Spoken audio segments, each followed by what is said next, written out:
उमर अब्दुल्ला की जानिब से बीजेपी को लेकर के दिए गए बयान के बाद आज भी वक्फा सवाल के दौरान ऐवान की कार्रवाई शोर शराबे के बीच में चली। ऐवान की कार्रवाई शुरू होते ही हिज़्ब इख्तिलाफ के लीडर सुनील शर्मा और पार्टी के दूसरे अरकान असम्बली अपनी सीट से खड़े होकर वज़ीर आला से अपने अल्फाज वापस लेने और माफ़ी का मुतालबा करने लगे। जिस वक्त हंगामा शुरू हुआ, वज़ीर आला ऐवान में मौजूद नहीं थे। डिप्टी सीएम के मुताबिक वज़ीर आला मीटिंग में मसरूफियत के सबब कार्रवाई में शामिल नहीं हो पाए। ऐवान में सीएम की गैर मौजूदगी से नाराजगी खासतौर पर बढ़ती रही। बीजेपी मेंबरान ने ऐवान की कार्रवाई का बैकआउट करते हुए वॉकआउट कर दिया। दिलचस्प बात यह है कि अपोजिशन के वॉकआउट के बाद चंद मिनट बाद ही वज़ीर आला ऐवान में दाखिल हुए। ट्रेजरी बेंच की जानिब से खासतौर पर मेज़ थपथपाकर फ्लोर लीडर का इस्तकबाल किया गया। वक्फा सवाल खत्म होने के बाद से वज़ीर आला ने JK state civil code act तरमीमी बिल पेश किए।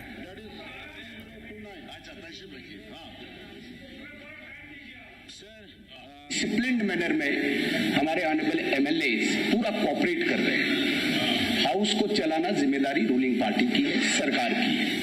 कल जिस प्रकार की भाषा का उपयोग इस सदन में हुआ है, मुझे लगता है कि इस असेंबली की हिस्ट्री में इस प्रकार की शब्दावली का प्रयोग फर्स्ट टाइम हुआ है, जिसका हमें पुरजोर हम मजम्मत भी करते हैं, जिसकी हमें आपत्ति भी है। कल से हम चेयर से रिक्वेस्ट कर रहे हैं कि क्या चीफ मिनिस्टर साहब ने सही बोला, क्या ये भाषा उचित है, क्या भाषा सही है। वही श्याम जी और सलाथिया जी ने कहा, हमें चेयर की तरफ से एश्योरेंस चाहिए। चीफ मिनिस्टर साहब इस बात को स्पष्ट करें कि उन्होंने जो बोला वो उचित है, वो एप्रोप्रिएट है, अगर नहीं है तो माफी मांगे। सीएम साहब वाजा करें इस बात को कि उन्होंने गलत शब्द नहीं बोले। अगर सही बोलोगे, वो बोले कि सही बात बोली है, इतना हमें तो बोले। आपका भी भाती करें आप सीएम को। और असेंबली की डेफिनेशन है सिर्फ नेशनल कॉन्फ्रेंस ट्रेजरी बेंचेस, इसलिए हम वॉकआउट करते हैं।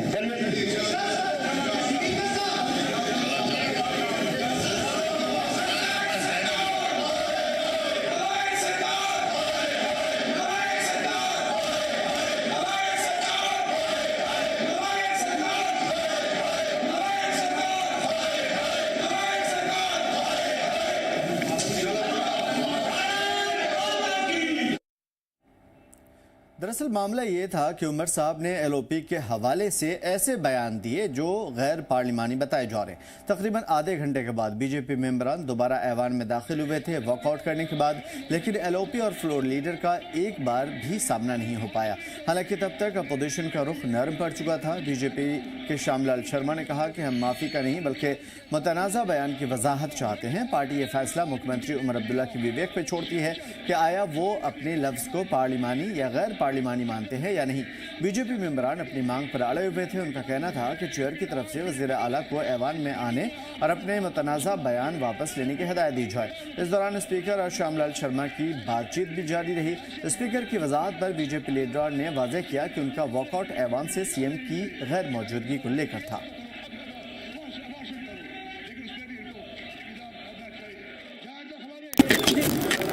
ये कोई ऐसी बात कर सकता है? हमने तो फिर भी फराग दिली दिखाई। हमने ये चीफ मिनिस्टर के विवेक पे छोड़ दिया है और वो नेता सदन भी हैं। अगर उनको लगता है कि मैंने उचित वर्ड इस्तेमाल किए हैं जो हमारे विपक्ष के सदस्य हैं उनके प्रति, और अगर उनको लगता है कि वो वर्ड शब्द उचित नहीं थे, मेरी स्लिप ऑफ टंग है या डेलिबरेट है, तो मैं अपने शब्द वापस लगते हैं। हमने तो कंडीशन रखी नहीं कोई, हमने तो उनके विवेक पे छोड़ा है। हमने कब कहा है कि वो माफी मांगे? हमने ये कहा है हम उनके विवेक पे छोड़ते हैं। का मतलब है कि आपने सरकार को सजा एक सुनाई, वॉकआउट किया, एहतजाज किया, आप दोबारा रिवाइव कर रहे हो। अब रिवाइव नहीं हो सकता। आपने खुद इस मसले को दफन कर दिया। हमने ये बात नहीं कहा कि हम इस इशू को क्लोज कर रहे हैं। फिर वॉकआउट किस चीज का? वॉकआउट इसलिए कि chief minister leader of the house यहाँ नहीं थे। अब वो आगे, यूं ही हम अंदर आए दोबारा भाग गए। कितनी देर भाग के जाएंगे?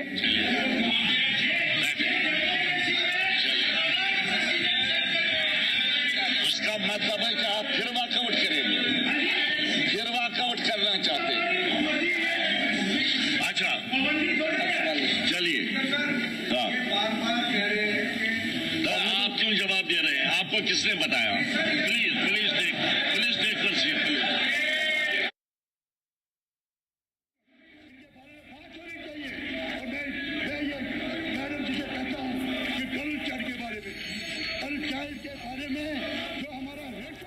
और शोर शराबे का ये सिलसिला इसके बाद भी जारी रहा। बीजेपी मेंबरान वेल में आकर के अपना एहतजाज दर्ज कराते रहे। 12:15 बजे के करीब वज़ीर आला दोबारा ऐवान में आए। उमर अब्दुल्ला की सफाई के बाद से यह तनाज़ा ख़त्म हुआ। वज़ीर आला ने कल कही अपनी बात पर अफसोस जाहिर करते हुए कहा कि जज्बात की रौ में आकर उन्होंने इस तरह का बयान दिया था। उन्होंने स्पीकर से अपील की कि उनके मुतनाज़ा बयान को ऐवान की कार्रवाई से हटा दी जाए, यानी डिलीट कर दी जाए। ताहम इस दौरान वो लीडर ऑफ अपोजिशन पर निशाना साधने से नहीं चूके। भाग गए, कितनी देर भाग के जाएंगे? श्यामलाल जी सही कहते हैं, मुझे जानते हैं, सलातिया साहब भी जानते हैं, और हर ऑनरेबल एमएलए के साथ अब पिछले 1-1.5 साल से उठना बैठना तो रहा ही है।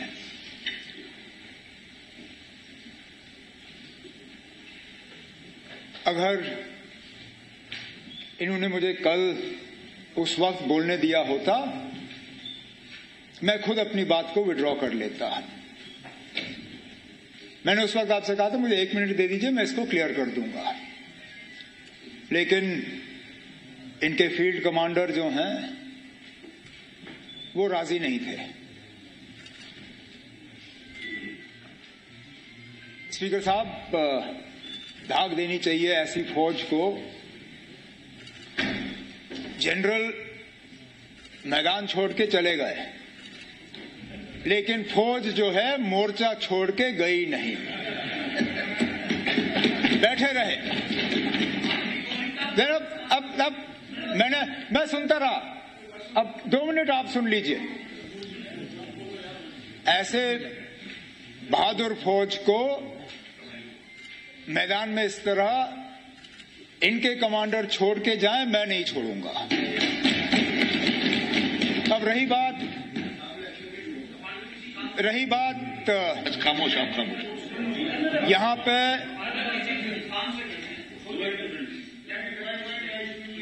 जज्बात में आके बातें हो जाती हैं। मैंने जो कहा उस पे इनको बुरा लगा, मुझे उस बात का अफसोस है। लेकिन मैंने जो कहा इनके बारे में कहा, इनके किसी घर वाले को मैंने इसमें नहीं लाया, इनके किसी परिवार के सदस्य को इसमें नहीं लाया। इनके फील्ड कमांडर जाते जाते मेरे माँ बाप और मेरे दादा मरहूम को भी इसमें शामिल करके चले गए। लेकिन चलिए, मैं उस चीज को भी छोड़ देता हूं। स्पीकर, खामोश।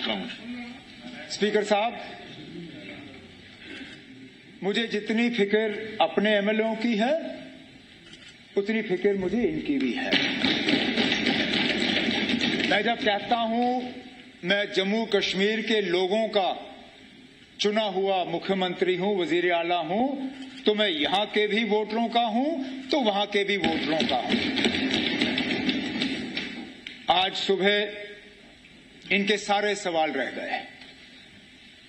हमारे लिए बहुत आसान रहा। बहुत कुछ ऐसे सवाल थे जिनका शायद जवाब देना हमारे लिए थोड़ा मुश्किल होता, रहे नहीं, वो सवाल भी गए। अब इस शोर शराबे में इनके ग्रांट्स भी रह जाएंगे। और सही कहा ऑनरेबल मिनिस्टर साहिबा ने, बहुत अहम डिपार्टमेंट्स हैं, एजुकेशन, हेल्थ, सोशल वेलफेयर। मैं नहीं चाहता हूं कि इनके वोटर जो हैं वो इग्नोर हो जाए। और इसलिए स्पीकर साहब, मैं आप पे छोड़ता हूं, अगर मेरे तरफ से कल मेरी तकरीर में कोई भी अनपार्लियामेंट्री लफ्ज का इस्तेमाल हुआ, वो आप रिकॉर्ड से निकाल दीजिए, मुझे कोई एतराज नहीं होगा। ओके। तो इसमें बहुत सारी ऐसी बातें हैं जो आप सभी को समझना होगा। एक तो कल जो कुछ हुआ पूरा दिन हंगामा खेज रहा, और वैसे कौन सा ऐसा दिन है जब असेंबली में ये हंगामाराई नहीं देखने को मिलती है? कंक्रीट किसी बात पे हम नहीं आ पा रहे हैं, क्यों नहीं आ पा रहे हैं? इसकी वजह एक्सपर्ट्स दे सकते हैं या पार्टी के लीडर दे सकते हैं। और क्या पार्लिमानी और गैर पार्लिमानी जो बयानात या स्टेटमेंट दिए जा रहे हैं ये सिर्फ वक्त गुजारी के लिए है या फिर इसके अलावा भी इसके पीछे कुछ ऐसी सियासत है जिसे गहराई से देखने की जरूरत है? राजेंद्र गुप्ता जी हमारे साथ, बीजेपी लीडर हमारे साथ जुड़े हुए हैं, जनाब अब्दुल हमीद साहब भी हमारे साथ जुड़े हुए हैं, एनसी लीडर हैं, और जनाब अहमद याद साहब भी पॉलिटिकल एक्सपर्ट हमारे साथ जुड़े हैं। इन तमाम तर चीजों से परे मैं सीधा राजेंद्र गुप्ता जी आपकी तरफ आने की कोशिश करूंगा। सीएम साहब ने हालांकि अपने बयान से रुजू कर लिया, लेकिन फिर भी मैं चाहूंगा कि इसके ऊपर आप अपने स्टेटमेंट दें। सबसे पहले तो मेरा आपका, आपके पैनलिस्ट को और आपके व्यूज को नमस्कार, आदाब। सर, बात ऐसे है कि जब से सरकार बनी है और उसके बाद जब सेशन होता है, सब सेशन का देखें कि कुछ आउटपुट निकल के नहीं आ रहा है। क्योंकि मेरा मानना है कि नेशनल कॉन्फ्रेंस सरकार एक बड़ा लोगों का सपोर्ट लेके असेंबली में आई और उन्होंने एक बहुत बड़े बड़े वादे कर दिए, 12 सिलेंडर के मुफ्त बिजली का बड़े बड़े वादे कर दिए जो शायद उनके बस की बात नहीं है। अब वो चाहते हैं कि ना तो असेंबली में और ना असेंबली के बाहर वो इशू उठे, लोग और पॉलिटिकल पार्टी खासकर अपोजिशन उनसे जवाब मांगे।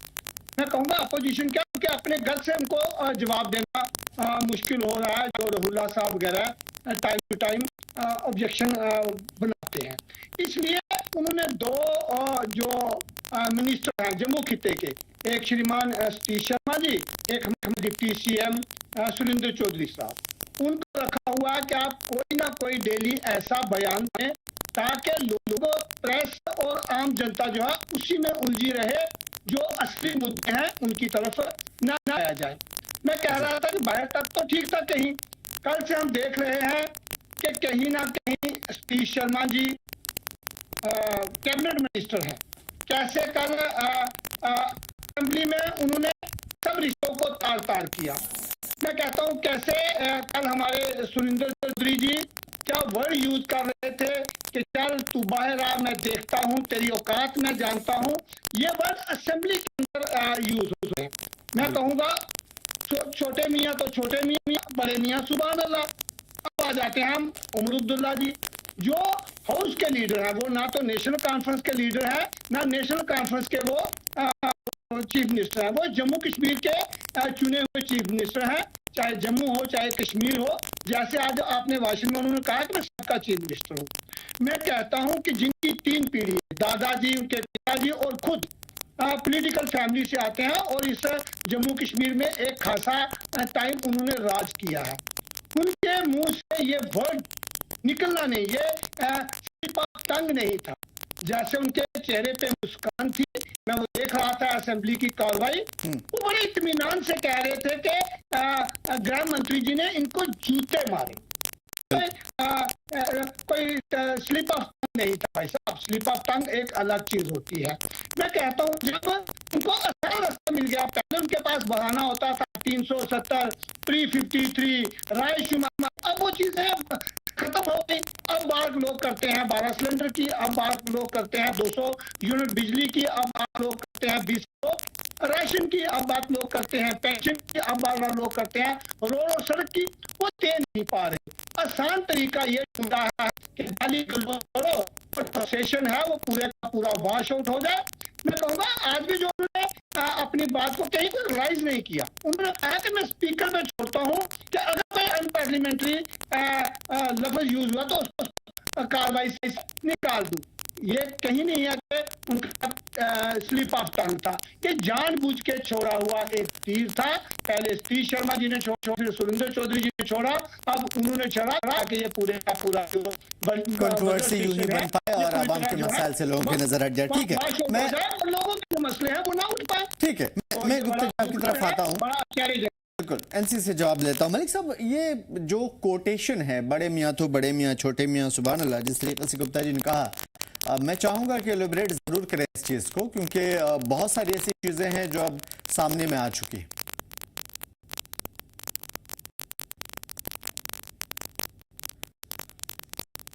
मलिक साहब माफ कीजिएगा, आपका म्यूट है, एक बार अटेंड कर लीजिए प्लीज। सर, लोगों ने इनको अपनी दुख तकलीफों के लिए, परेशानियों के लिए जो पिछले 10 साल से हुई है, उनके लिए इनको भेजा है असेंबली में, ताकि वो उनके मसाइल उठाए और उन मसाइलों का हल निकले।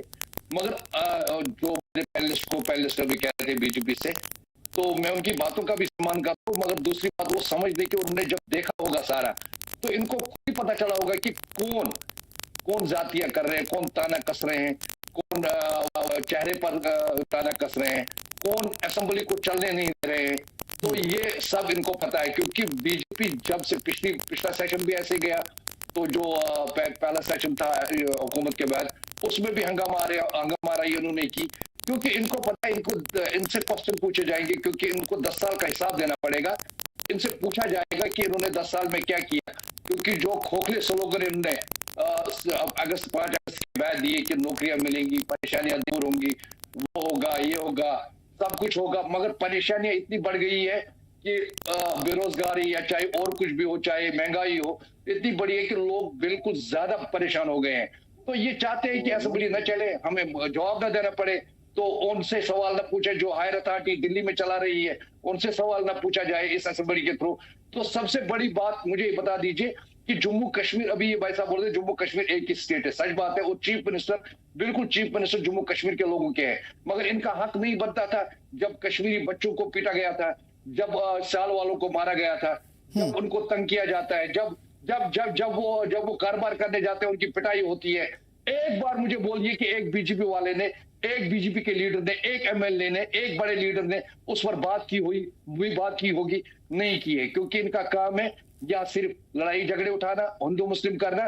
तो जो आम मुद्दे हैं, जो लोगों के मुद्दे हैं, जो लोगों की परेशानियां हैं, जिनके लिए इनको भेजा गया है, चाहे वो जम्मू की परेशानी हो, चाहे कश्मीर की परेशानी हो, उन मुद्दों की तरफ लोगों को न जाने के लिए ये दिन भर यही लड़ाई झगड़ा, वो ताने कसते। ये तानों की जगह नहीं है, एक दूसरे को ताने आप मारे। हमने आपको इसलिए भेजा है वहां कि आप हमारे मसाइल, हमारी परेशानियां वहां डिस्कस करें, मगर आप हेल्थ के बजाय, लेकिन मलिक साहब, leader of the house, CM of the UT state, क्या उन्हें ये शोभा देता है कि इस तरह की अल्फाज का, गैर पार्लिमानी जो लफ्ज हैं उसका इस्तेमाल करें? उमर साहब ने, आपने खुद ही सुना है, उमर साहब ने खुद कहा कि अगर मुझे उस टाइम बोलने दिया होता 1 मिनट, तो मैं उसी वक्त बोलता कि अगर मेरे मुंह से कोई बात निकली है जिससे इनका दिल दुखा हो, चाहे इनके वर्कर का, चाहे इन लीडरों का, तो मैं बिल्कुल उसी टाइम इनसे माफी मांग लेता। तो आज उसने कहा कि अगर मुझसे कोई वो चीज हुई है तो उसको निकाल दीजिए, मगर ये चलने दे दीजिए, क्योंकि लोगों के मसाइल पर्सनल इश्यू से बड़े होते हैं। ये पर्सनल अगर हर्ट हुए हैं, मगर मुझे लगता है लोगों के मसाइल पर्सनल हर्ट होने से बड़े होते हैं। इसीलिए लोगों की मसाइल उठाइए, लोगों की बात कीजिए। और आपको खुद ही पता है यूएस जो डील हुई, यूएस इंडिया डील हुई, सबसे इफेक्ट कश्मीर होगा, उस पर बात कोई नहीं कर रहा है, बीजेपी वाले बात नहीं कर रहे हैं। तो उमर साहब ने बात की, उस पर बात रखनी थी कि हम कैसे करें, कैसे इससे बचे, कैसे इस बड़े नुकसान से बचे, क्योंकि जो बैकबोन ऑफ कश्मीर माना जाता है वो हार्टिकल्चर है। अगर यही खत्म हो गया तो लोग भूखे मरेंगे, क्योंकि रोजगार में हार्टिकल्चर 50%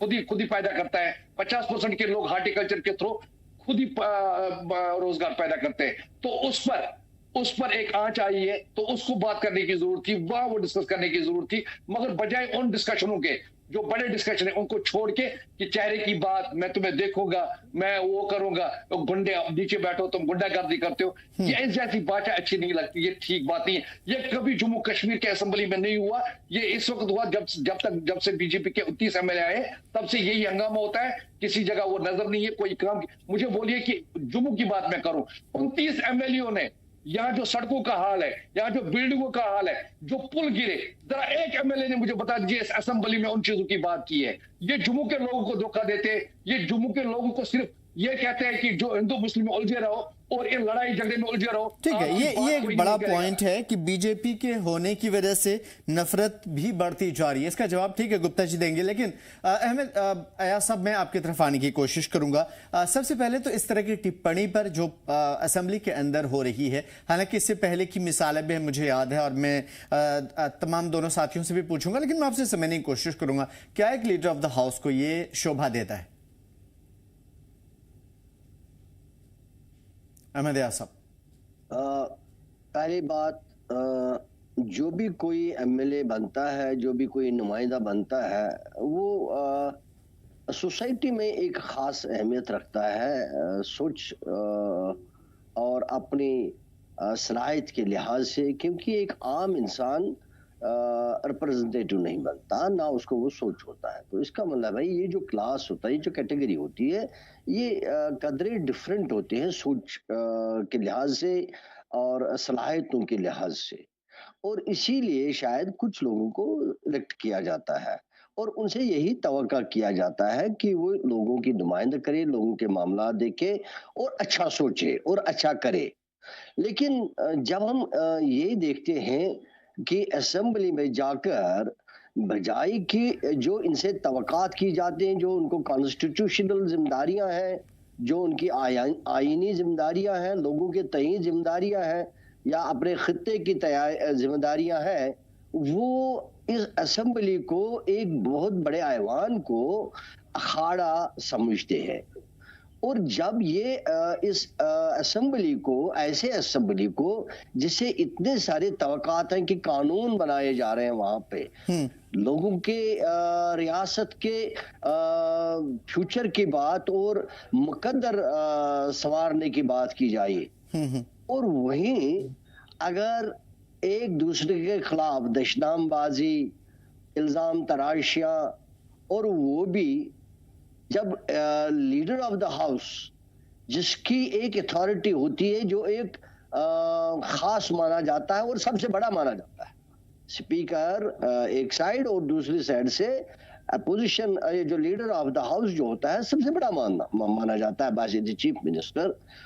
और अगर कहीं पहले तो कोई एक्सपेक्ट नहीं किया जाता, कोई उम्मीद नहीं की जा सकती कि आपस में अगर मुख्तलिफ पार्टीज के लोग भी हैं, आपस में कभी उलझ भी जाए। नॉर्मली ऐसा नहीं होना चाहिए, क्योंकि मामलात लोगों के होते हैं, रियासत के होते हैं, तो उनके ऊपर ज्वाइंटली बात करने की जरूरत है और सोचने की जरूरत है, उसमें उलझने की जरूरत नहीं, उसमें कोई जाती मामला नहीं होता है। अगर कहीं कोई वाक़ा हो भी जाता है ऐसा, तो फिर लीडर ऑफ द हाउस जो होता है, तो उसकी इंटरफेरेंस से शायद मामले सुलझाए जाते हैं। अब यहाँ अगर लीडर ऑफ द हाउस ही अब ऐसे मामलात खड़ा करे कि वही एक तनकीद का मामला बने, तो फिर लगता है कि इसे बेहतर है कि ऐसे असेंबलीज को चलाने से बेहतर है कि ना ही चलाया जाए, नहीं चलाया जाए, क्योंकि असल मुद्दे से तो भटक रहे हैं लोग, असल मुद्दे से बड़े भटक रहे हैं। क्या मतलब है कि इतने टाइम से साल में 2 बार शायद असेंबलियां लगती है, कितने तवक्कात लोगों के होते हैं, कितने मामलात होते हैं, और ये 2 टाइम की जो असेंबली है, जिसके ऊपर अब देखिए लोगों का कितना पैसा लगा हुआ होता है, कितना जरूरी होती है ये असेंबली। अगर ये 2 टाइम भी इसको सही तौर इस्तेमाल ना किया जाए, लोगों के हित के लिए इस्तेमाल ना किया जाए, इसका जो वक्त जो है गैर जरूरी बातों में बर्बाद किया जाए, तो क्या मतलब है, क्या जरूरी है फिर किसी को इलेक्ट किया जाए, कि किसी ऐसे मेंबर को जो ऐसा करे उसको इलेक्ट किया जाए। तो बड़ी बात है, बाहर हम देख पा रहे हैं सर कि प्रोटेस्ट हो रहे हैं, लोग अपने मसाइल को लेकर के सड़कों पे है, ढेर सारी ऐसी बातें हैं जिसका जिक्र यहाँ पे किया जा सकता है, लेकिन उसके बावजूद अगर इस तरह से जूता चप्पल चलेंगे, खासतौर पे असेंबली के अंदर फ्लोर पे, तो यकीनन इसके ऊपर एक सवाल पैदा होता है। मैं गुप्ता जी पहले आपकी तरफ आने की कोशिश करूंगा, क्या यह हकीकत है कि बीजेपी की नफरती पॉलिसियों की वजह से ही अब बाकी जो लीडरान हैं वो भी इसी तरह के रास्ते अपना रहे हैं? ऐसा तो एनसी का ही कहना है। पहले तो मैं आपसे ये पूछना चाहूंगा कि इस असेंबली सेशन में बीजेपी ने क्या नफरती, चलिए मैं बता दूंगा, 2-3 मिसालें मैं दे देता हूं। किश्तवाड़ के एमएलए ने कहा था कि यहां के अलावा बाकी सब लोग एंटी नेशनल है, यानी कि उन्होंने बाकी लोगों को नेशनलिस्ट नहीं माना। और उसके अलावा इसी असेंबली के फ्लोर पे कई ऐसे बयानात दिए गए जिसके तौर पे साफ तौर पे, ये बात असेंबली में बोली गई जी, ये बात असेंबली में, जी हाँ, असेंबली में बोली गई थी पिछले सेशन में, अगर आप लोगों को याद होगा तो। पिछले सेशन का नहीं पता, मैं एक सेकंड आप रुक जाएं। आप भाई साहब, बात यह है कि ये आसान सा आप लोगों के भी माइंडसेट में कहीं ना कहीं है कि बीजेपी नफरती नहीं, मैंने कोट एंड कोट एनसी का जुमला आपके सामने में दोहराया है, कोई माइंडसेट नहीं है और कोई खिलवाड़ नहीं। प्लीज 2 मिनट आप मुझे आप सुनिए, प्लीज अगर आप बोलिए। मेरे से सवाल करें। आपने नेशनल कॉन्फ्रेंस के जो भाई साहब बैठे हुए हैं उनका जवाब सुना कि वो कभी अमेरिका की बात कर रहे हैं, कभी कहीं और की बात कर रहे हैं। वो बात करें ना कि उमर अब्दुल्ला साहब ने ये बात बोली कि नहीं बोली कि जूते मारेंगे, जूते पड़े हैं इनको। तो अगर जूते बोलेंगे उमर से नहीं, प्लीज अगर बोलेंगे उमर साहब तो असेंबली कौन नहीं चलने दे रहा, उसके बाद लोग एहतजाज नहीं करेंगे। एक बात, अगर सतीश शर्मा जी उठ के श्याम लाल जी जो बुजुर्ग हैं उनसे इतनी बदतमीजी से बात करेंगे तो सेशन डिस्टर्ब नहीं होगा। सुरेंद्र चौधरी जी कल नरेंद्र सिंह जी को कहेंगे कि उठ, असेंबली में बोलते हैं आ बाहर तुझे मैं देखता हूं। ये कौन सी भाषा है भाई साहब, मेरी बात समझे। ये एक प्री प्लान तरीके से नेशनल कॉन्फ्रेंस ने पीछे 50-60 साल जो राज किया वो यही राज किया धोखे का, कि आपको प्री 53 देंगे, हम यहाँ पे ये करेंगे, हम यहाँ पे वो करेंगे। अब वो सारी चीजें हो गई खत्म। अब इनसे बन गया एक मैनिफेस्टो लेके आगे लोगों से एक नया झूठा वादा करके आपको सिलेंडर देंगे, ये देंगे, वो देंगे। आपने देखा नहीं असेंबली के अंदर उमर साहब ने कहा कि वो हमसे गलती हो गई मैनिफेस्टो बनाने में। ये कह रहा हूँ, अब इनको ये नहीं लग रहा कि इस मैनिफेस्टो से हम कैसे निकलें, लोगों की जरूरतों को हम कैसे यहाँ पे डिस्कस होने दें। इसलिए भाई साहब वो ऐसा माहौल बनाते हैं और कुछ लोग इस माइंड सेट के हैं जो बैठ के ये थोप देंगे कि बीजेपी, हाँ बीजेपी एक बात ठीक है कि 29 MLA हैं, एक जम्मू कश्मीर की एक मजबूत आवाज है, वो आवाज तो असेंबली में सुनाई देगी। वो जूते खाने की बात तो नहीं सुनेंगे, वो ये कहेंगे कि बाहर चल तुझे मैं देखता हूँ, ये तो नहीं सुनेंगे। आप देखते होंगे सतीश शर्मा जी सुबह से शाम तक आजकल कभी मीडिया वालियों को गालियां देते हैं कि ये बदमाशों का ग्रुप है, जिसके जो क्रिमिनल है वो माइक पकड़ के आ जाता है। कभी वो ट्रांसपोर्टर्स को गाली देते हैं, कभी वो कहते हैं कि 29 में से एक भी MLA वापिस जीत के नहीं आएगा, क्योंकि भाई साहब वो एक प्लानिंग के तहत उनको काम सौंपा गया है, 2 मंत्रियों को, सुरेंद्र जी को और सतीश जी को, कि आप जम्मू में ये चीजें बना के रखो ताकि सुबह से शाम तक आपकी बातें डिस्कस हो, 12 सिलेंडर डिस्कस ना हो। भाई साहब आप भी बात समझने की कोशिश करें। हाँ, नहीं, असल में मेरा सवाल ये है, जिस तरीके से मलिक साहब अभी कह रहे थे कि बीजेपी की नफरती पॉलिसियों की वजह से ही ये सब कुछ हुआ है। मैं अभी डिटेल देख रहा था, ये 4 फरवरी 2026 को ही बीजेपी के रुकन असेंबली डॉक्टर नरेंद्र सिंह का एक लफ्ज जो है डिलीट करवाया गया। उसके बाद 13 मार्च 2025 को जो शहीदों के ऊपर स्टेटमेंट दिया गया था उसे भी हस्फ कर दिया गया। और ऐसे मैं ये नहीं कह रहा कि इनका, मैं डिप्टी सीएम के बहुत सारे ऐसे बयानात जो सामने हैं हमारे, ऐसे बयान, उसके अलावा एनसी के बहुत सारे MLAs के भी बयान। मेरे कहने का मतलब क्या है कि जो एनसी इल्जाम लगा दिया आपके ऊपर कि नफरती पॉलिसियों या उनकी इस तरह के अल्फाज की वजह से ही अब रद्द अमल सामने में आ रहा है, इस हवाले से मैं भाई साहब ये कह रहा हूं, बीजेपी नफरत फैला दी ना असेंबली में, इनको जूते पड़े, ये कौन बोल रहा है? बीजेपी नहीं बोल रही, ये बोल रहे हैं उमर अब्दुल्ला साहब जी। मैं तुझे आप बाहर देख लेता हूं, ये कौन बोल रहा है? डिप्टी सीएम साहब। श्याम लाल जी से किस तरह का सतीश जी ने बिहेव किया, ये कौन कह रहे? कैबिनेट मंत्री। इसमें भाई साहब बीजेपी की नफरती बात कहां से आ गई? मेरा बात समझने की प्लीज मेरी हम्बल सबमिशन है। एक बड़ा आपका चैनल है जिसपे बैठ के आपको लाखों लोग हमें सुनेंगे जी। बोलिए। मानना ये है भाई साहब कि असेंबली में डिस्कशन होल उमर साहब करें डिस्कशन कि हम 12 सिलेंडर देने थे, 12 नहीं दे पा रहे, 6 साल दे रहे हैं, 6 अगले साल देंगे। हमने 1 लाख नौकरियों का वादा किया था, 7600 नौकरियां सिर्फ मिली हैं। हम 50,000, 40,000, 30,000 दे चुके, 30,000 अगले साल देंगे। हमने 1.25 लाख डेली वेजर लोगों की जिंदगी खराब की है, हम 1.25 लाख को नहीं, इस बार हम 30,000 को पक्का कर रहे हैं। हमने बोला था कि हम पेंशन 3,000 रुपया करेंगे, 3 नहीं दे पा रहे, 2,000 दे पा रहे हैं। वो ऐसी कौन सी पॉलिसी लेके आई कि जिसपे बीजेपी डिस्कशन करने के लिए तैयार नहीं है? भाई साहब आप समझने की कोशिश करें, मेरा बार बार ये कहना है, ये प्री प्लान है कि किसी तरह 5 साल जो है इन्हीं चीजों में निकल जाए और उसके बाद लोगों के मसले को उजागर ना किया जाए। बिल्कुल, मैं आपकी तरफ आता हूं गुप्ता जी।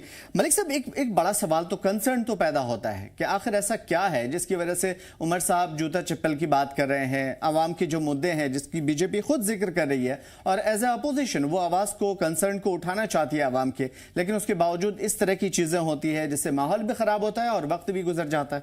कुछ कहना चाहेंगे मलिक साहब? मुझे ये बता दीजिए कि आवाम की बात कौन नहीं कर रहा है। मुझे बोलिए कि इन 29 एमएलए ने यहाँ के जम्मू के पुलिस की, जम्मू की सड़कों की जो खस्ता हाली सैलाब में हुई बात की, तवी की बात की, जो 100 जगह से टूटा है बात की। ये मुझे बोलो, इनने एक बात की, बस ताने कसना इनका काम है, लड़ाई झगड़ा उठाना इनका काम है, ताकि काम ना हो, ताकि ये सोचते हैं उमर सरकार गिरे, उमर सरकार गिरे। उमर सरकार तो 5 साल बनी है, 5 साल तो काम करते रहो, 4 साल के बाद देखो उसको कैसे उतारना है। 6 सिलेंडर या 12 सिलेंडर अगर मिलने हैं जम्मू कश्मीर के लोगों को मिलेंगे। आप भी काम करते उसके लिए, आप भी सेंटर से रिक्वेस्ट करते कि पैसे ज्यादा दे दो, हम 6 के बदले 12 सिलेंडर देंगे। तो आवाज रिबाउंड आती है किसी की। जी बोलिए मलिक साहब, सुन रहा हूं मैं। किसी की आवाज आ रही है, वो दिक्कत ठीक है, वो टेक्निकल फॉल्ट हम अभी दुरुस्त करवा लेंगे दोबारा। आप अपनी बात पहले खत्म कर लीजिए, फिर मैं गुप्ता जी के पास। मुझे ये बता दीजिए कि कश्मीर के लोगों को अगर कहीं से राहत मिले, क्या इनका फर्ज नहीं बनता कि उसके लिए लड़े?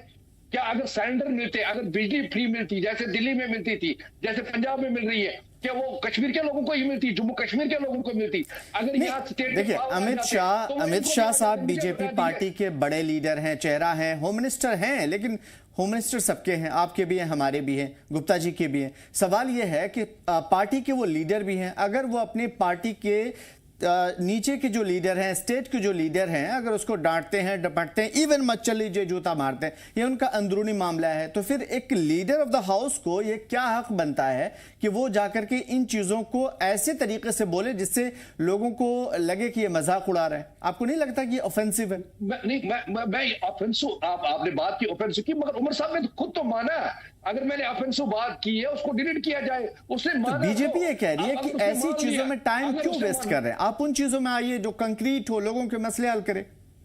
कंक्रीट ये है, पुल्लू की बात इन्होंने की, कंक्रीट ये यहाँ के जॉबों की बात की, कंक्रीट ये है कि यहाँ जो सड़कें खराब हो गई उनकी बात की। मुझे बोलिए, एक बीजेपी एमएलए ने उनकी बात उठाई, यहाँ के लोगों की बात उठाई, जम्मू के लोगों की बात उठाई। मैं कश्मीर के लोगों की बात नहीं कर रहा हूँ। मुझे बोलिए कि इनके एमएलए ने, एक एमएलए ने, इनके लीडर ने, एलओपी ने बात उठाई यहाँ पुल्लू की, जम्मू की खसाहट सड़कों की उठाई, जो टूटे इस बारिश में, जो यहाँ सैलाब में टूटे, बात की। ये नहीं करना चाहते, ये यहाँ खसा नहीं लाना चाहते हैं।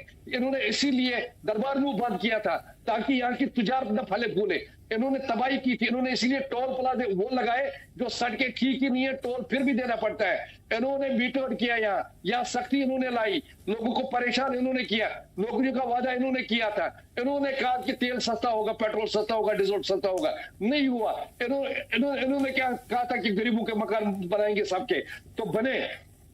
ये झूठे वादे इन्होंने जो दिए, तो इसीलिए ये लड़ाई करते हैं असेंबली में, ताकि हमसे पूछा न जाए कि हमने डायरेक्टली जो।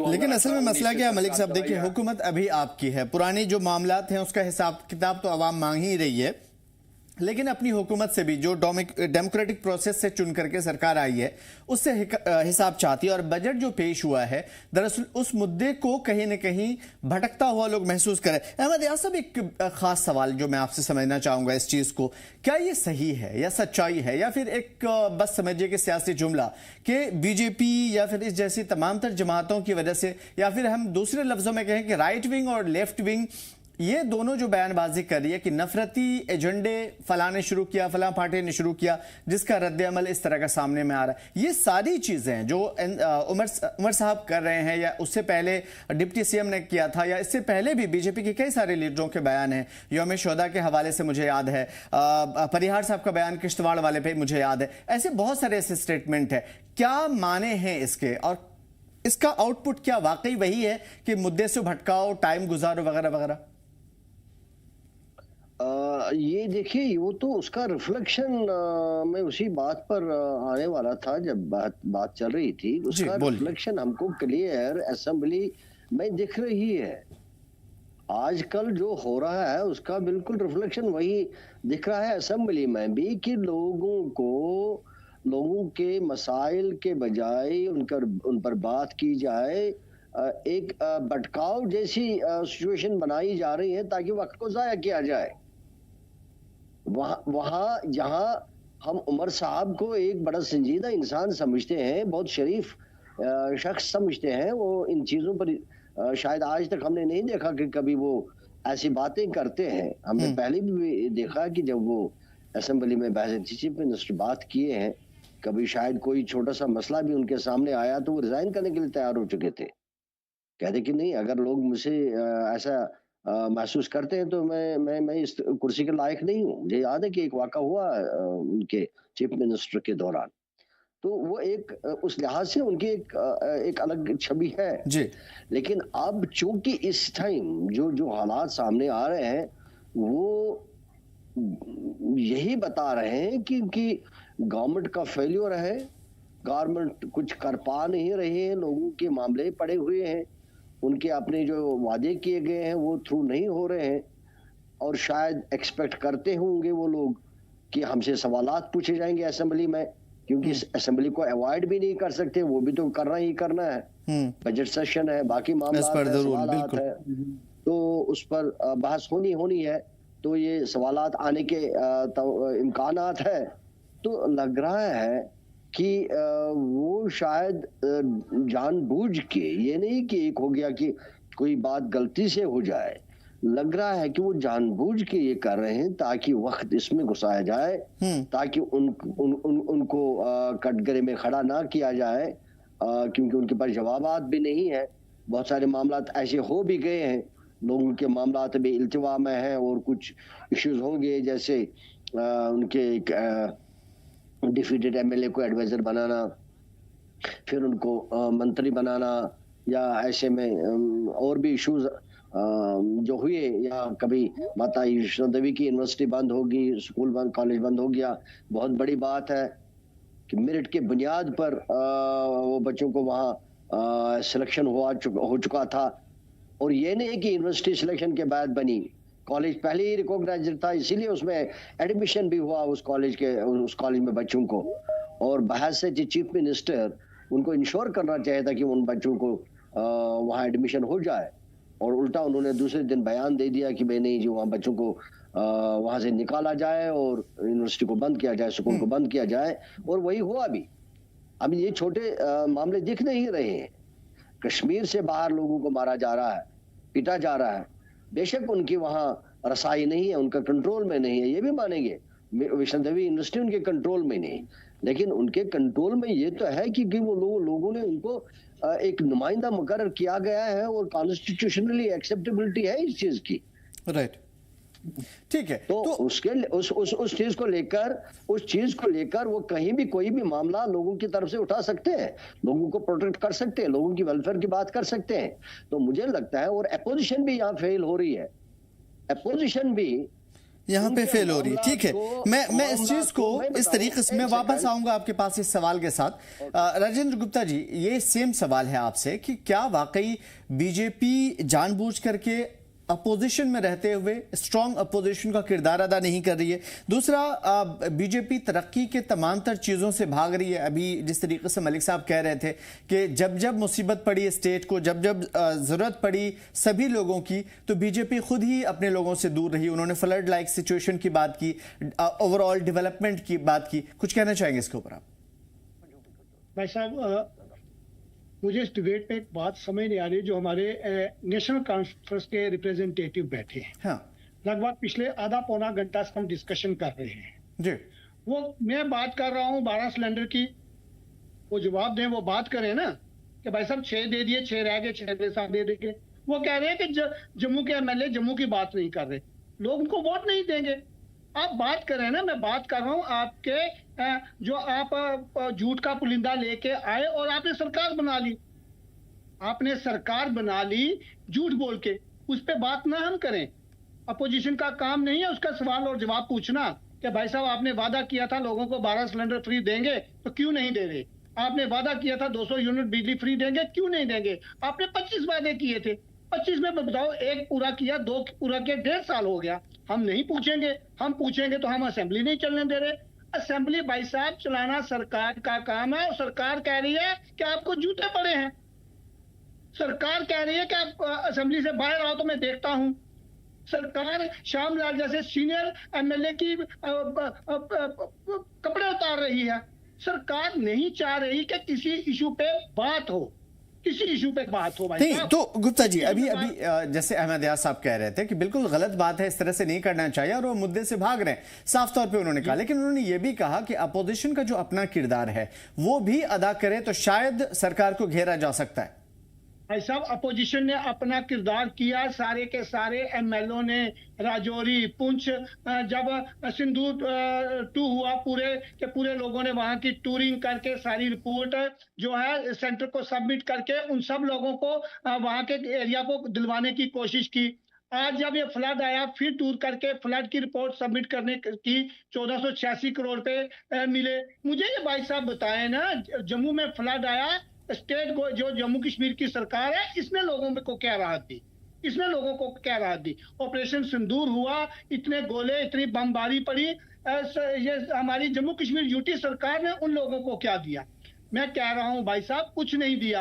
आज जो ये असेंबली में बजट सेशन पे काम बता रहे हैं कट एंड पेस्ट है। जो वो सोलर पैनल सेंटर की स्कीम लग रही है उसी को उमर अब्दुल्ला साहब वहां पेश कर रहे हैं और कह रहे हैं कि मैं थोड़ी सी चालाकी करके वो पेश कर रहा हूं, तो इसमें क्या बुरा कर रहा हूं? भाई साहब आप भी मेरे भाई जी सुनने की, सच समझने की कोशिश करें कि ये फंस चुके हैं, ये सरकार नहीं चला पा रहे हैं, ये लोगों को उनकी बुनियादी सहूलियत नहीं दे पा रहे हैं, इसलिए ये नया से नया पंगा जो है उजागर करते हैं। मैं कह रहा हूं कि इलेक्शन के दिनों में इन्होंने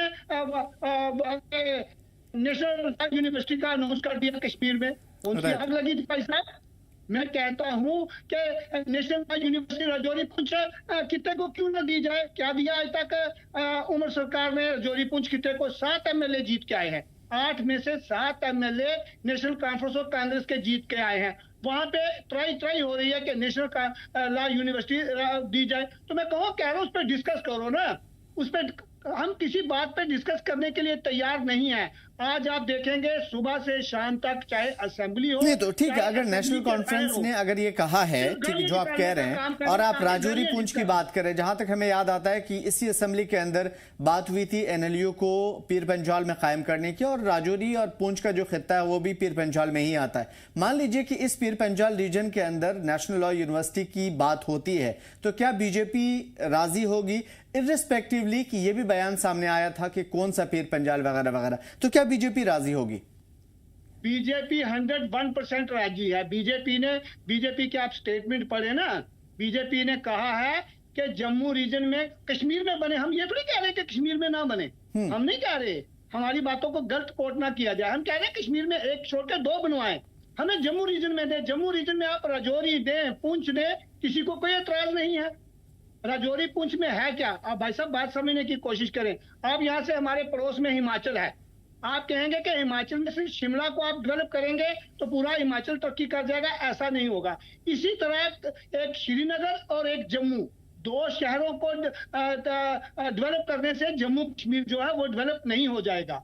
इसमें 70 साल में लगभग 55 साल जो है वो नेशनल कॉन्फ्रेंस में राज किया है। आज राजौरी पुंछ देखे कहाँ जाके खड़ा है, कहाँ खड़ा है भाई साहब? ठीक है अहमद यार साहब, मैं इसी सवाल को भी आपसे समझ लेता हूँ, फिर मैं राजौरी खित्ते वाले मसले को भी क्लियर करूंगा आपसे। मैं समझना चाह रहा हूँ जिस तरीके से गुप्ता जी कह रहे हैं कि जो मसला अभी चल रहा है, अभी हमने बीजेपी माफ कीजिएगा एनसी की जानिब से जो बजट पेश होते हुए देखा 6 तारीख को, उसमें भी बहुत सारी चीजें सेंटर की तरफ से ली गई थी। मतलब पूरा का पूरा बजट, उसमें एक बड़ा हिस्सा सेंटर की कॉपी पेस्ट लग रही थी जो भी यूनियन बजट पेश हुआ था।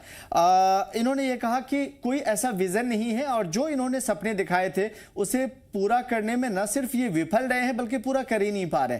तो क्या वाकई जमीनी हकीकत यही है? इसके बावजूद कि सीएम उमर साहब ने कहा कि कोई ऐसा डिस्ट्रिक्ट नहीं है जहां के एमएलए ये कहें कि उनके यहां हमने डेवलपमेंट नहीं करवाए, इसके बावजूद कि पिछला जो रिकॉर्ड देख रहा था उसमें 80,000 करोड़ रुपए सरकार अब तक लगा चुकी है, खर्च कर चुकी है। आमिर भाई, जितना ये गुप्ता जी बता रहे हैं उससे कहीं ज्यादा है मसला। यहाँ तक कि इतना 1.5 साल इलेक्शन के बाद, गवर्नमेंट बनने के बाद, शायद अभी तक जहाँ तक मेरा अंदाजा है और शायद फिगर्स भी बता सकते हैं ये चीजें कि कॉन्स्टिट्यूएंसी डेवलपमेंट फंड से शायद कुछ अभी ज्यादा खर्च भी नहीं हुआ होगा बहुत सारी कॉन्स्टिट्यूएंसीज में। तो दैट इंडिकेट्स कि गवर्नमेंट कितना सीरियस है और एमएलए कितना काम कर पा रहे हैं, लेकिन जहां ये फेलियर नेशनल कॉन्फ्रेंस की गवर्नमेंट का है, वहां मुझे लग रहा है कहीं न कहीं दानिश तौर या गैर दानिश तौर बीजेपी भी उनको कहीं न कहीं शेल्टर तो नहीं कर रही है। जहां वो फेलियर है तो वहां ये भी कहीं शेल्टर कर रहे हैं कि ये भी जब वो भड़काने की कोशिश कर रहे हैं तो ये भी उसमें पूरा हिस्सा लेकर, बजाय कि वो असेंबली को चला देते हैं और लोगों को अकाउंटेबल बना देते हैं, उनसे जवाब तलबी कर लेते हैं, उनको ये मानने पर मजबूर कर लेते हैं कि भाई काम कहाँ नहीं हुआ, कहाँ हो रहा है, कहाँ नहीं हो रहा है, क्यों नहीं हो रहा है। तो वहां ये असेंबली छोड़ के फिर दिन भर बाहर बैठ के खुला वक्त छोड़ देते हैं। तो मुझे लगता है कि बीजेपी में सुलझे हुए लीडर्स हैं, सुलझी हुई पार्टी है, बहुत सारे लोग हैं जो मिनिस्टर्स रह चुके हैं। ये नहीं है कि उनको मालूम नहीं है, मेरा मानना है। हो सकता मैं गलत भी हो सकता हूँ, लेकिन कम लग रहा है कि मैं इसमें गलत हूँ। मुझे लगता है कि कहीं न कहीं बीजेपी जानबूझ के इस सपोर्ट में तो नहीं है कि जो हो रहा है ठीक हो रहा है, और वो नेशनल कॉन्फ्रेंस को किसी भी सूरत में कटघरे में खड़ा नहीं करना चाहते हैं अपना पोजीशन। लेकिन एक सवाल ये भी पैदा होता है अहमद यार साहब कि आखिर बीजेपी को इससे क्या फायदा होगा? बीजेपी को ये फायदा हो कि उनके शायद मामला जो छोटे मोटे मामला है, एक ये कि अभी जो माता वैष्णो देवी यूनिवर्सिटी का मामला हुआ, वो बीजेपी और नेशनल कॉन्फ्रेंस की साठगांठ मुझे नजर आ रही है, क्योंकि प्रोटेस्ट जो हुआ वो